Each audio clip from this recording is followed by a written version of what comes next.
My name is PG O'Donnell. I come from Ireland. I've worked in this industry for over 20 years now. China has been more or less a place the world have gone to for products that they need rapidly. It has been, as I say, the factory for the world for over 40 years now. But again, they're moving from low-cost items to high value. The technology here is outstanding. So China is well placed to provide high-end, high-value products to the whole world. Now they're the front runners in this technology for crushing and mining technology.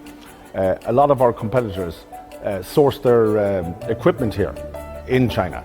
So they use Chinese equipment to build their machines. They have the workforce here in China, they have the work skills.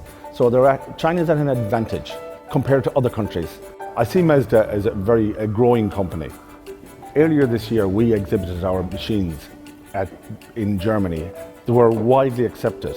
People were very interested in the products, so we're very, very confident that we will make a big mark worldwide. In the next number of years, we will be a global player.